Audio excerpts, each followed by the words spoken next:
Bonjour, salam alaikum. انتم اليوم مع قناتنا المتنوعة مع ليلى. اليوم on va parler du radis noir. Ceci, vous connaissez peut-être pas ou vous connaissez déjà. En tout cas, c'est une plante très recommandée par beaucoup de spécialistes et de médecins pour ses richesses en fait niveau alimentation. On l'appelle aussi le radis d'Espagne ou le radis d'hiver parce il est cultivé en hiver en fait. C'est une plante, une racine d'hiver. Euh, c'est assez imposant quand même comme légume, si on peut appeler ça un légume, et c'est très bon pour la santé.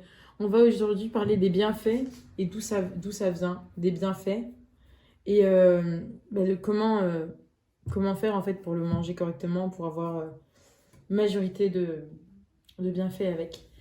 Alors, les radis noirs sont reconnus pour traiter les troubles digestifs, pardon, et, et aussi pour la mauvaise circulation biliaire, pour l'estomac, c'est très bon. Ça nettoie en fait le corps de l'intérieur. Mais aussi l'inflammation, l'hypertension des voies respiratoires. Voilà, du coup, si vous avez un mal de ventre ou vous sentez pas bien ou même vous avez quelque chose dans la poitrine quand vous respirez en fait, vous avez du mal à respirer, c'est un légume très bon et qui va vous aider. Euh, quand manger le radis noir, c'est un légume d'hiver en fait, comme je vous l'ai dit, qui se consomme du mois de novembre au mois de février. Il peut mesurer jusqu'à 20 centimètres. Du coup, comme je vous disais, on a déjà ici un grand spécimen, comme vous pouvez voir, comparé à ma main. Mais ça reste quand même assez petit comparé à d'autres. Bien qu'en Belgique, on a la chance d'en avoir des très bons. Celui-ci doit mesurer une quinzaine de centimètres, ce qui est déjà énorme pour un radis. Euh, mais il est quand même préférable d'en choisir des moyens comme celui-ci. C'est pour ça qu'on vous a pris comme exemple celui-ci. Parce que c'est mieux d'en avoir un de petite taille, voire moyen, souvent. Pour éviter qu'il soit creux à l'intérieur, vous voyez. Il est bien dur, il faut regarder si vous voulez en acheter. Vous vérifiez qu'il soit bien dur, comme celui-ci, il est bien dur. Sinon, il risque d'être creux à l'intérieur. Et vous perdez beaucoup de ce légume, en fait. Voilà. Si vous avez d'autres questions, bien sûr, n'hésitez pas à les mettre en commentaire et on essaiera de répondre dans une autre vidéo. Voilà. Après, je vous montrerai comment le découper et à quoi ça ressemble à l'intérieur, ne vous inquiétez pas. De quoi le radis noir est constitué? Le radis noir est souvent... pardon, pas constitué. Qu'est-ce que le radis noir constitue? En quoi consiste, pardon, désolé, j'ai du mal. Comme je vous l'ai dit, c'est bon pour la digestion. Et, et c'est très bon pour la digestion. Quand vous avez, ça peut même vous aider en fait, à vous relaxer. C'est un légume assez sucré, enfin pas sucré, mais vous voyez, le goût n'est pas amer. Ouais. Ah ouais, assez amer en fait. Désolée, je me suis trompée avec une autre sorte. Il peut être assez amer, mais même s'il paraît comme ça fait du bien quoi. C'est comme le gingembre, c'est un peu amer, mais ça fait du bien. C'est pas la même chose que le gingembre, mais bon. Et voilà. Je vais aller chercher un couteau et de quoi le découper. Je vais vous montrer maintenant à quoi ça ressemble de l'intérieur et comment on le mange. Voilà. مهم من الفوائد ديالو المتعدده غنذكر غير المهم ما نقدرش نتكلم عليه، خاصني صفحات وايام وايام باش نكمل الفوائد ديالو. عنده كذلك الفجل على مواد مضاده للبكتيريا، يعني الفطريات والفيروسات. اظهرت بعض الدراسات التي اجريت على الفجل الاسود فعاليته في القضاء على فطر على الالتهابات اللي تكون في الفم والمهبل، يعني تيكون مهم يعني الامراض المعده. وكذلك الناس اللي فيهم الربو يساعد الفجل الاسود في التخلص من اعراض الربو، الحساسيه والقحه. يعني صحه المراره يساعد الفجل الاسود في تقليل البروتين وبالتالي حمايه الجسم من تكوين حصى في المراره. يعني راه مهم. بالاضافه يعني عند فوائد الفجل الاسود الجماليه، عنده عنده حتى الجمال، اللي بغى الجمال ياكل الفجل الاسود. محافظه على صحه البشره، من اهم عوامل الحصول على بشره صحيه ولامعه هو الاهتمام بصحه الجسم من الداخل. يعني الواحد لا كلاه وداكشي يعني تيكون له جهد ديالو سبحان الله العظيم. يحتوي الفجل الاسود على فيتامين بي، الزنك والفوسفور، إذ تساعد هذه المواد في تعزيز الدورة الدموية وإمداد الجسم بمضادات الأكسدة.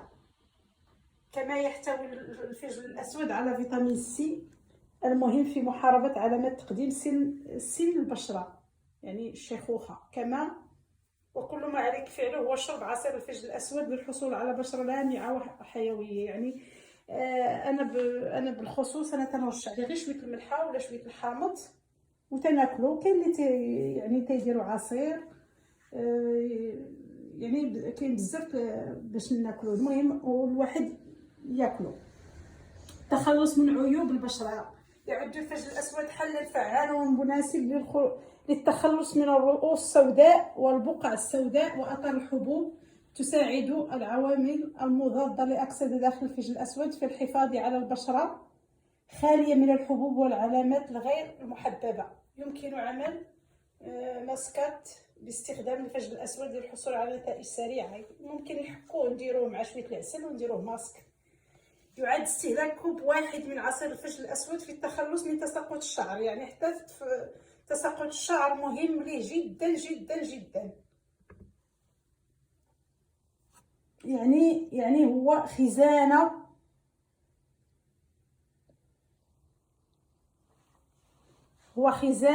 فيه بزاف الفوائد.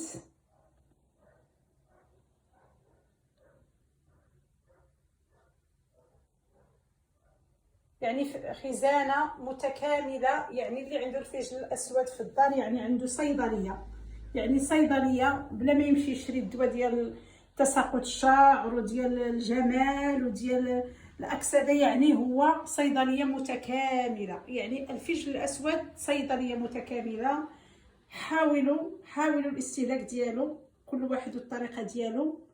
المهم للمزيد من التوضيحات ممكن تخليو لي تعليق.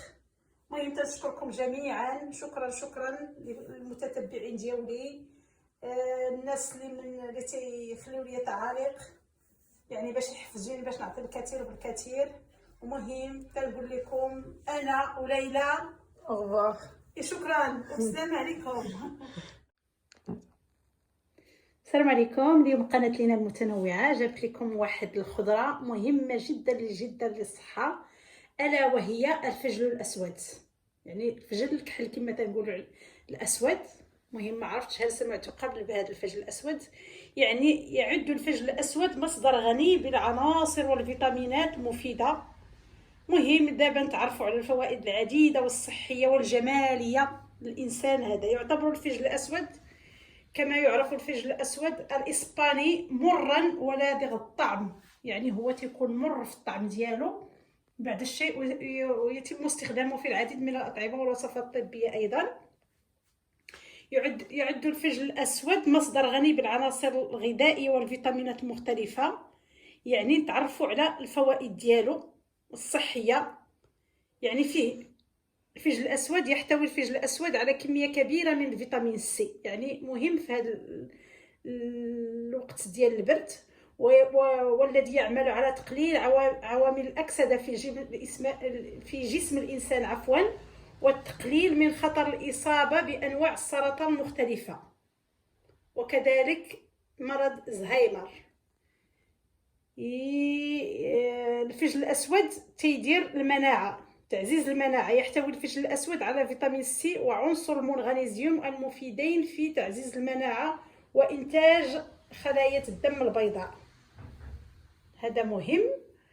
وكذلك يعمل الفجل الأسود على تطهير الكبد. بما أن الإنسان تيشرب بزاف الأدوية وداك الشيء، يعني هذا تيطهر الكبد، تينقيه. يعني باللغة ديالنا يساعد استهلاك الفجل الأسود في إزالة المواد السامة والبقايا العالقة في الكبد.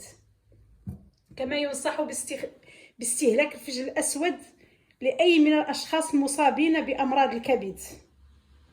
وكذلك علاج اليرقان، الواحد اللي ما تينعسش مزيان في الليل.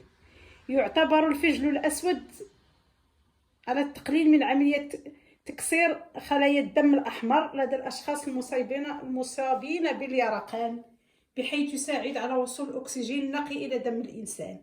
كما يساعد الفجل الأسود في التخلص من البروتين أو الحد من إنتاجه في جسم الإنسان. هذا مهم، يعني اللي ما تينعس ما عليه الا ياكلو راه غيبقى ينعس يعني تيدي الاكسجين مزيان لدم الانسان.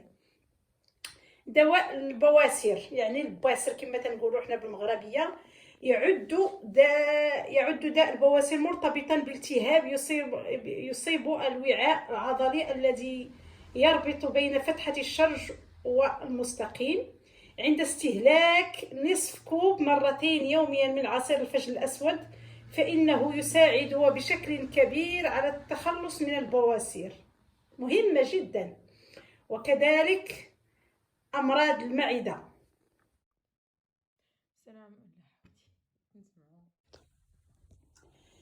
مهم من الفوائد ديالو المتعدده، غنذكر غير المهم، ما نقدرش نتكلم عليه، خاصني صفحات وايام باش نكمل الفوائد ديالو.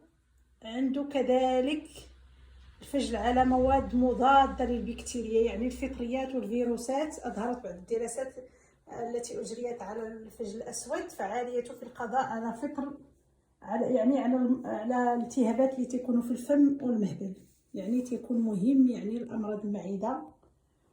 وكذلك الناس اللي فيهم الربو يساعد الفجل الاسود في التخلص من اعراض الربو، الحساسيه والكحه، يعني صحه المراره. يساعد الفجل الاسود في تقليل البروتين وبالتالي حمايه الجسم من تكوين حصى في المراره، يعني راه مهم.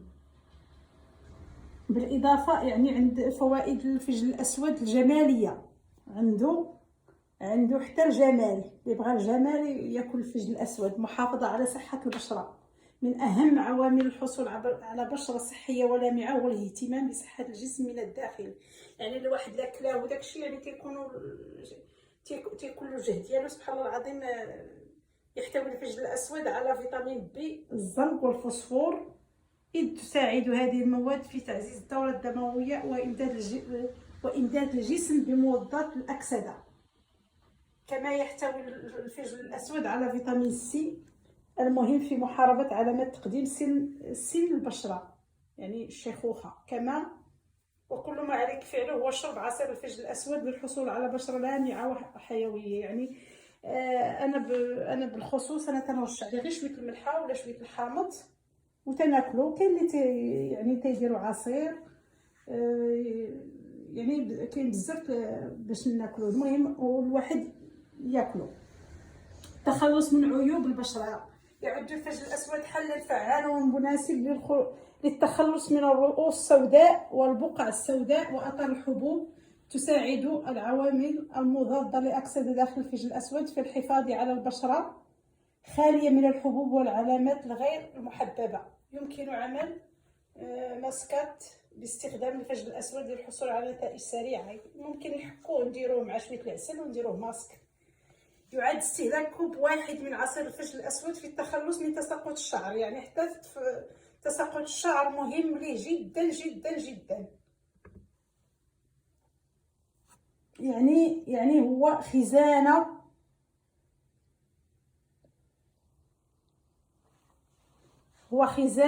فيه بزاف الفوائد.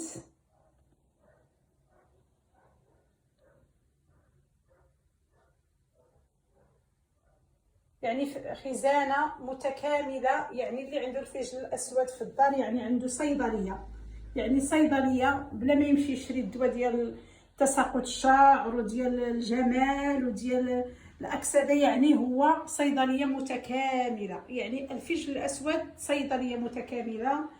حاولوا الاستهلاك ديالو، كل واحد والطريقه ديالو.